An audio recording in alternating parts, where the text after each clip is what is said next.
And that's not going. Okay.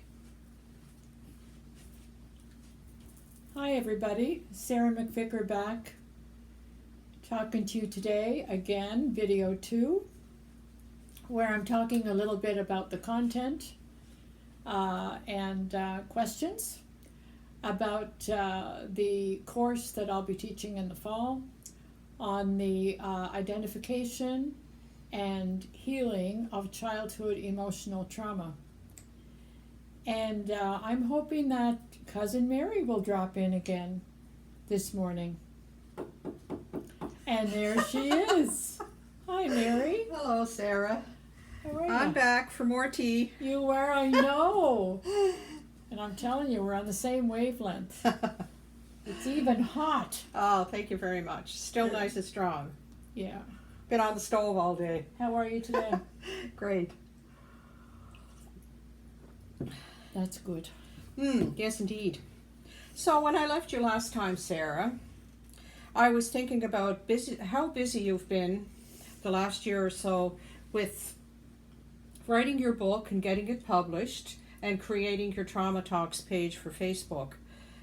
Why do you feel the need to keep teaching this trauma topic and writing and creating a new course on trauma?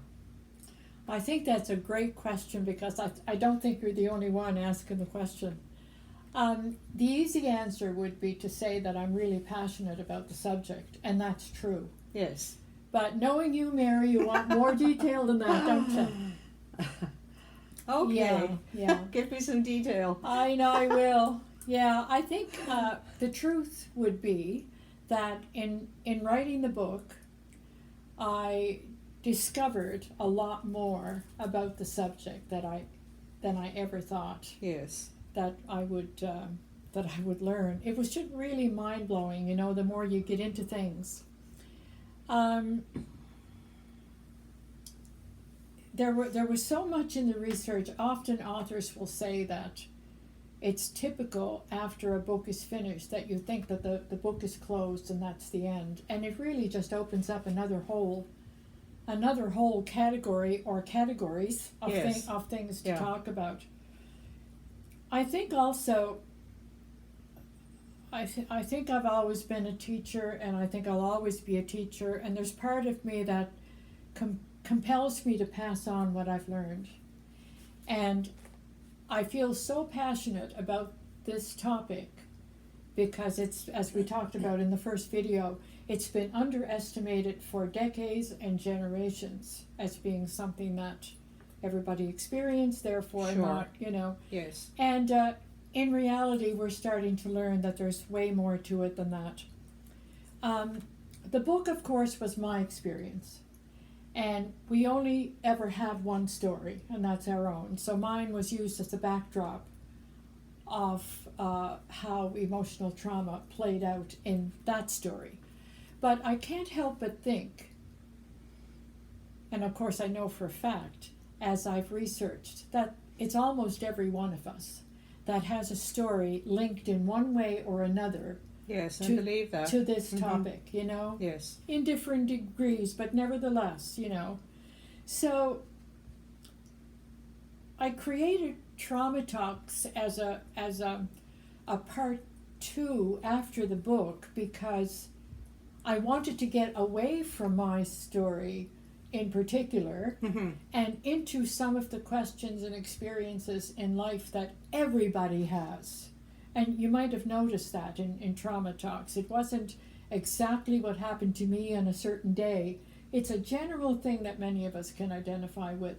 Well, the course, of course, is to me, it's the epitome of all of this is I'm a teacher. I love the dynamic of face-to-face. And that's why I've done Zoom and I've had experience with all of those things. But when the time allows, the face-to-face is my preference. So having people in a room with me with a desire to learn about this topic is to me it's just thrilling to be able to have that experience. And So- I think a lot of people will want that one-on-one. I think so. Yeah. I think so. I'm starting to think more and more so that's Yes. true. Yeah. So yes, I understand all that. So we each can have our own story.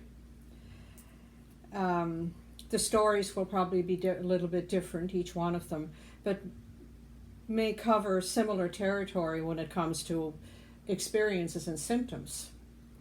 So do you Yeah. think that young children know that they're actually aware that they're suffering from something that feels like detachment from their parents and siblings at such a young age? Yeah, Mhm. I do. In various ways it plays out. I suppose authentically I can only talk about how it felt for me, but without putting an age on it because people have different ages where clear memory starts. But I can clearly say that physically I noticed a distance between myself and my parents. And of course, knowing my family, you know that my father passed away when I was 3. So my memories are more with my mother and siblings Yes. than anything with my father. Although I do have one clear memory of my father, but that's about it. So my mother and siblings would have been the feeling, and it was so easy to be able to say, oh, well, you know, imagine how busy my mother would have been with 10 children and a husband dying relatively young. But that's not the point of the trauma studies. The point is the impact of that. How have children been left when that detachment occurs in a young child? That's very interesting to consider that. Yeah. It's not intended. It's, by parents most of the time. course. It's not intended Yes. at all. But the impact is what we need to validate. Right. People have a desire and a need to validate that they were hurt by something, and psychologically or emotionally, for me, it would have been a sense like the research points out often that a child in that kind of a home environment feels alone. And it doesn't matter if there was 20 people around. They feel alone, separated from. And when a child feels alone, they feel unsafe. Sure. There is a sense of being your own keeper at a very young age, and Yeah. Mm-hmm. with nothing or anybody to fall back on. So it's very fear-inducing. Sure. So it's the fear, it's the aloneness, and of course the lack of safety Right. comes in there. Yeah.